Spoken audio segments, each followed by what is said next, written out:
Hello guys, welcome back to our YouTube channel. तो इस video के अंदर हम डिस्कस करेंगे क्लास 10th का मैथमेटिक्स का जो वेटेज डिस्ट्रीब्यूशन होता है वो यहाँ पर हम डिस्कस करेंगे। जो क्लास 10th मैथमेटिक्स का है यूनिट वाइज वेटेज, राइट, जो 2025 के लिए रखा गया है वो क्या रखा गया है एक्चुअली में क्या है, आपको है ना यूनिट वाइज वेटेज और चैप्टर वाइज वेटेज आपको पता होना चाहिए, जिससे कि आपको एक पता चले कि यार किस टाइप से मेरे को प्रिपरेशन करनी है, किसकी वेटेज ज़्यादा है। जिसकी वेटेज ज़्यादा है तो उसके ऊपर ज़्यादा प्रैक्टिस आपको मारनी है, राइट। तो ये सारा हम यूनिट वाइज वेटेज भी देख लेंगे और चैप्टर वाइज वेटेज भी इस वीडियो के अंदर देखेंगे। तो चलिए शुरू करते हैं। तो देखो, यूनिट हमारे पास में टोटल यूनिट 7 है, राइट। तो यूनिट 1 है, उसके अंदर चैप्टर नंबर सिस्टम जो कि रियल नंबर चैप्टर है ना, वो एक ही चैप्टर आ रहा है यूनिट 1 के अंदर, राइट, जिसकी वेटेज है 5 मार्क। फिर यूनिट सेकंड है हमारे पास में एलजेब्रा। एलजेब्रा के अंदर 3 चैप्टर्स आएंगे, तो वो अभी मैं आपको बताऊंगा कौन कौन से चैप्टर्स है, जो कि 21 मार्क्स, सबसे ज़्यादा एलजेब्रा की वेटेज है, राइट। तो इसके ऊपर हमें कमांड बनानी पड़ेगी भाई। सबसे पहली बात, इसके ऊपर आपको कमांड बनानी है। जो एलजेब्रा है ना, हाँ, वो 21 मार्क्स का है, ठीक है। चलो, यूनिट 3 है हमारी कोऑर्डिनेट ज्योमेट्री। कोऑर्डिनेट ज्योमेट्री जो है वो 6 मार्क का है, ओनली सिंगल चैप्टर ही है, ठीक है। यूनिट 3 के अंदर कोऑर्डिनेट ज्योमेट्री तो 6 मार्क का है। यूनिट 4 जो है ट्रिग्नोमेट्री है। ट्रिग्नोमेट्री के अंदर आपके 2 चैप्टर्स आ गए, एक तो एप्लीकेशन ऑफ ट्रिग्नोमेट्री और एक सिंपल जो ट्रिग्नोमेट्री है, ठीक है, वो वाला। तो इसके 12 मार्क्स टोटल, दोनों चैप्टर की वेटेज है 12 मार्क्स। यूनिट 5 जो है उसके अंदर ज्योमेट्री आ रही है। ज्योमेट्री के अंदर 2-3 चैप्टर आएंगे जिसकी वेटेज 15 मार्क्स है। यूनिट 6 जो है मेंसुरेशन है, मेंसुरेशन की वेटेज 10 मार्क्स है, ठीक है। और यूनिट 7 है हमारी स्टैट्स, जिसकी वेटेज है हमारी 11 मार्क्स, राइट। अब हम देख लेते हैं कि कौन कौन से इन यूनिट्स के अंदर चैप्टर आने वाले हैं। तो देखो, यूनिट 1 के अंदर मैंने आपको बताया था अभी, नंबर सिस्टम, ये एक इकलौता चैप्टर है, ठीक है, जो कि रियल नंबर है, जिसकी वेटेज 5 मार्क्स है। जो पहला वाला चैप्टर है ना, उसकी वेटेज 5 मार्क है, राइट, जो कि इजी चैप्टर है, तो कोई दिक्कत नहीं है।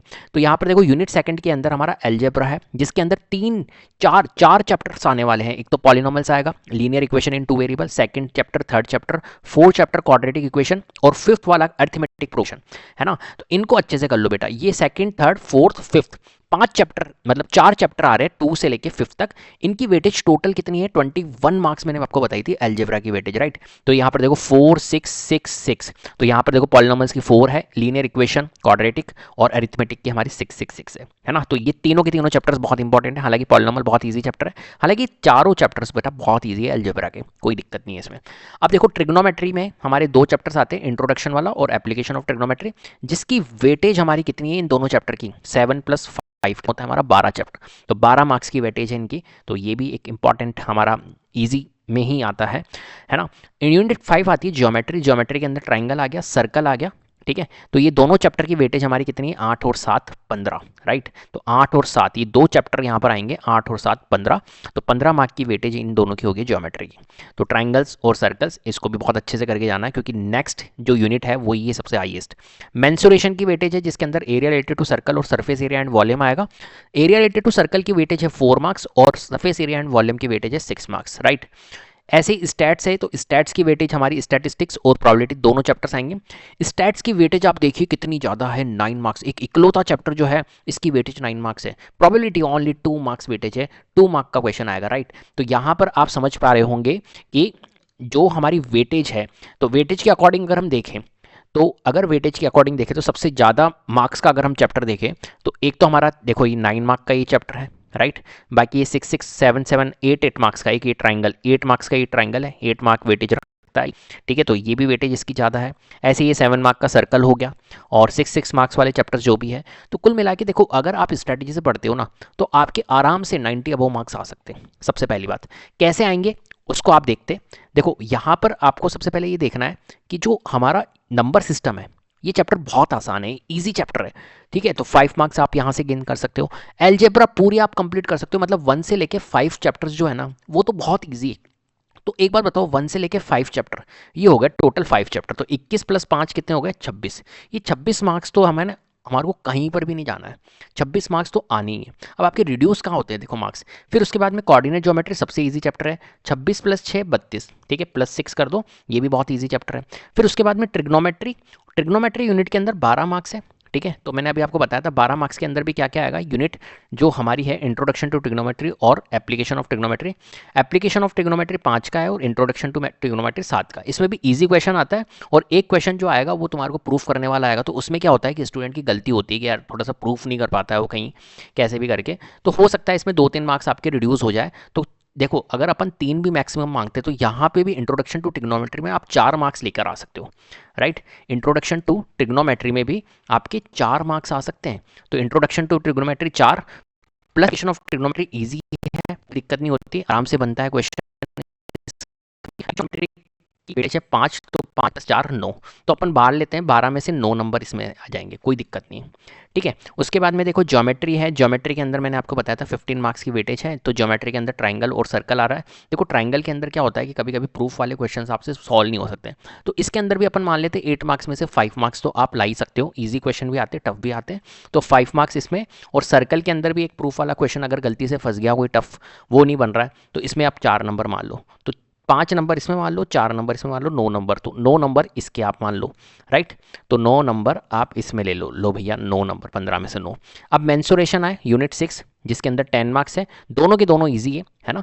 तो देखो एरिया टू सर्कल और सरफेस एरिया एंड वॉल्यूम, ये स्कोरिंग हमारा है, तो इसकी वेटेज कितनी होगी 10 मार्क्स, तो ये 10 तो भैया यहाँ कहीं पे चाहिए, बहुत ईजी चैप्टर है। स्टैट्स दोनों के दोनों ईजी है, 11, ठीक है।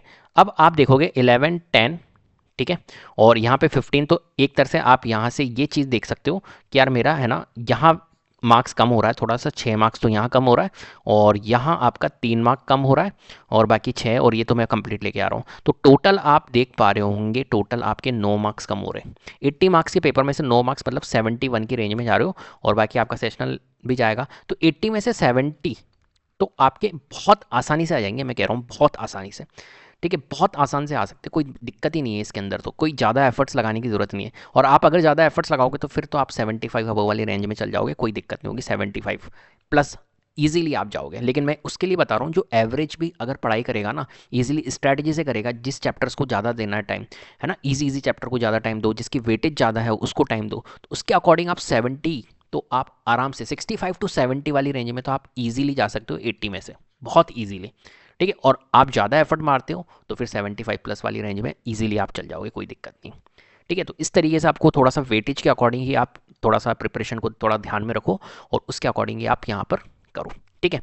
चलो अब क्या प्रिपरेशन टिप्स है ये भी हम डिस्कस कर लेते हैं। तो आपको क्या करना है, फोकस करना है अपनी हाई वेटेज टॉपिक को, जो कि मैंने अभी डिस्कस कर लिया कि सबसे ज़्यादा वेटेज जिसकी है ना उसको फोकस करो ज़्यादा, ठीक है, क्योंकि उसकी वेटेज ज़्यादा है। जैसे एल्जेब्रा यूनिट मैंने आपको बताया उसकी वेटेज ज़्यादा है, तो उसको फोकस करना है, 21 यूनिट की है, राइट। ऐसे ही मैंने आपको बताया था जिसकी भी वेटेज ज़्यादा होती है उसको आपको क्या करना है, ज़्यादा अच्छे से उसको कंसिडर करना है, और ज़्यादा टाइम उसको ज़्यादा देना है, राइट। प्रैक्टिस रेगुलरली, अभी से ही लग जाओ यार, रेगुलर प्रैक्टिस करो, है ना। अभी ये मत सोचो कि अभी तो टाइम है, नहीं, या मैथ्स को हम बाद में कर लेंगे। मैथ्स एक ऐसा सब्जेक्ट है जो शुरुआत से ही हमारा स्ट्रांग होना चाहिए, राइट। फंडामेंटल्स तो आपके क्लियर होने ही चाहिए, कैलकुलेशन इतनी तगड़ी होनी चाहिए कि मतलब आप फटाफट कर पाओ, जिससे कि आपका टाइम भी मैनेज हो पाए, राइट। तो प्रैक्टिस आपको रेगुलरली करनी है, अभी अच्छे से आप प्रैक्टिस करो, ठीक है। और 2 से 3 घंटे कम से कम मैथमेटिक्स को दो, मिनिमम 2 हार्स, क्योंकि दूसरे सब्जेक्ट्स भी पढ़ने होते हैं, तो 2 हार्स तो आपको मैथ्स को देना ही है। आप ये मत सोचो कि मैंने मैथ्स पढ़ लिया एक बार, ठीक है मेरा हो गया है, अब मैं ना बाद में लगाऊंगा, तो ये सारी चीज़ें नहीं चलनी चाहिए। चलो टाइम मैनेजमेंट देख लेते हैं। तो टाइम मैनेजमेंट आपका बिल्कुल होना चाहिए भैया, टाइम मैनेजमेंट तो इतना रिक्वायर्ड है जिसकी कोई हद नहीं। होता क्या है कि बच्चों का, मैक्सिमम बच्चों का ये वाला जो पार्ट है ना वो नहीं हो पाता है टाइम मैनेज करना, और पेपर स्किप होने के चांसेस होते हैं। पक्का बता रहा हूं मैं, मैथ्स का पेपर स्किप होने के चांसेस होते हैं। क्यों? क्योंकि टाइम मैनेजमेंट ही नहीं है। क्यों टाइम मैनेजमेंट नहीं है? क्योंकि they did not attempt sample paper, ठीक है, क्योंकि उन्होंने सैंपल पेपर लगाए ही नहीं थे, इसलिए उनका पेपर स्किप हुआ था। तो सैंपल पेपर लगाना मस्ट है भैया, रिक्वायर्ड है, इसको तो करना ही है। सैम्पल पेपर लगाओगे जब भी तो आपकी पता चलेगा कि भैया कहाँ मैं वीक हूँ, कहाँ पर मेरा टाइम मैनेज नहीं हो पा रहा है। सैम्पल पेपर है 3 हार्स का, और आपका पेपर हो रहा है भैया 3 होल 1/2 हार्स में, या 4 हार में, मतलब आप समझ रहे हो टाइम तो मैनेज ही नहीं हो पा रहा है। तो पहला रिक्वायर्ड पॉइंट है हमारे पास में, टाइम मैनेज होना बहुत ज़रूरी है। टाइम मैनेज कब होगा? जब आप सैम्पल पेपर लगाओगे, राइट। तो वहाँ से आपको पता चलेगा कि अच्छा मेरा ये सेक्शन है, ये ज़्यादा टाइम ले रहा है मेरा, तो आपको एक स्ट्रैटेजी पता चल जाएगी कि यार बोर्ड में जब मेरे को पेपर करना है तो मेरे को किस तरीके से मेरे को जाना है, कौन से क्वेश्चंस मेरे को पहले अटेम्प्ट करने हैं, किस टॉपिक से मेरे को पहले अटेम्प्ट करने हैं, कहाँ पर मैं वीक हूँ। ये सारी वीकनेस, स्ट्रेंथ ये आपको सैम्पल पेपर से ही पता चलेगी आपकी। तो सैम्पल पेपर लगाना रिक्वायर्ड है बेटा, सैम्पल पेपर तो लगा ही लेना है यार, ठीक है। चलो उसके बाद में है क्लैरिफाइड डाउट्स। अभी से क्लियर करने लग जाओ डाउट। ये मत सोचो कि चलो यार मैं अभी डाउट निकाल लेता हूँ और एक साथ फिर टीचर के पास में, जो भी आपके मेंटर हैं उनके पास में जाएंगे और हम डाउट्स निकालेंगे। ये सारी चीज़ें नहीं होनी चाहिए। अभी से ही क्लियर करो यार डाउट, अभी से ही। अभी आज जैसे कि फॉर एग्जाम्पल आपने कोई चैप्टर उठाया, चैप्टर फर्स्ट उठा लिया आपने, रियल नंबर, राइट। अब उसमें आपके मान के चलो 4 से 5 डाउट निकल रहे हैं। अब आप सोचोगे कि 4 से 5 डाउट निकल रहे हैं तो एक काम करता हूँ यार, रियल नंबर के बाद में पॉलिनोमियल भी ले लेता हूँ, पॉलिनोमियल के बाद में मैं quadratic equation, linear equation into variable, सारे चैप्टर्स के डाउट्स निकाल लेता हूँ और फिर मैं मेंटर के पास में जाऊँगा और फिर पूछूंगा। मेंटर खुद परेशान हो जाएगा। तो तुम क्या करो, वहाँ पर चैप्टर वाइज डाउट निकालो। जैसे कि आज आपने लगाया रियल नंबर, बहुत अच्छे लेवल का आपने, एडवांस लेवल से रियल नंबर आपने लगाया, अच्छा आर डी शर्मा लेवल, ठीक है। सारे क्वेश्चंस आपने लगा लिए। सारे क्वेश्चंस लगाने के बाद में कुछ डाउट्स निकल रहे हैं आपके, तो वो नोट कर लो और फिर मेंटर से आप पूछो। नेक्स्ट डे आप जाओ और मेंटर से पूछो कि सर मैंने ये चैप्टर किया था और यहाँ मेरा डाउट निकला है, तो आप प्लीज़ मेरे को ये आप करवा दीजिए, राइट। तो आप क्या कर रहे हो, आप डेली बेसिस पे डाउट क्लियर कर रहे हो अपने, राइट। चैप्टर वाइज आप डाउट क्लियर करो। ऐसा नहीं है कि आप 10-15 चैप्टर के ले गए डाउट्स और कह दिया भैया लो डाउट्स क्लियर करो, तो मेंटर खुद भी परेशान हो जाएगा और उसको डाउट क्लियर करने में बड़ी प्रॉब्लम होगी। तो आप क्या करो, चैप्टर वाइज यहाँ पर डाउट क्लियर करो, तो वो ज़्यादा अच्छा रहेगा, आपके लिए भी बेनिफिशियल रहेगा, आपके मेंटर के लिए भी बेनिफिशियल रहेगा, और कुल मिला के आप यहाँ पर टाइम भी मैनेज कर पा रहे हो, अच्छे से आप टाइम मैनेज कर पा रहे हो, राइट। तो ये चारों थिंग्स आपकी बहुत इंपॉर्टेंट है, इनके ऊपर आपको ज़्यादा फोकस करना चाहिए, राइट। तो एग्ज़ाम्स बिल्कुल पास में आ रहे हैं, तो थोड़ा सा एग्ज़ाम की प्रिपरेशन आप अभी से स्टार्ट कर दीजिए। और वो कह रहा हूँ ना कि फिर जो दिन निकल गए तो फिर उसके बाद में तो रिग्रेट आपको करना ही है, तो इसलिए अभी से लग जाइए और थोड़ा सा बस प्रिपरेशन, जो टिप्स मैंने आपको बताई है इसके ऊपर फोकस करिए। ज़्यादातर फोकस करना है जिसकी हाईएस्ट वेटेज है, और कोशिश करो कि यार मैक्सिमम मार्क्स में लेकर आऊँ, राइट। ये मत सोचो कि मैं 60 अबव मार्क्स लिया हूँ, बस मैक्सिमम मार्क्स 80 में से 80 लाने की कोशिश करो। ऐसे एफर्ट्स अपने लगा दो यहाँ पर। क्लियर है। तो उम्मीद करता हूँ आपको वीडियो पसंद आई होगी। अगर वीडियो पसंद आई है तो प्लीज़ लाइक कीजिए, शेयर कीजिए, चैनल को सब्सक्राइब कर लीजिएगा, बेल आइकन को जरूर प्रेस कर लीजिएगा, जिससे कि अपकमिंग वीडियोस के नोटिफिकेशन आपको टाइम टू टाइम मिलते रहे। Thank you so much.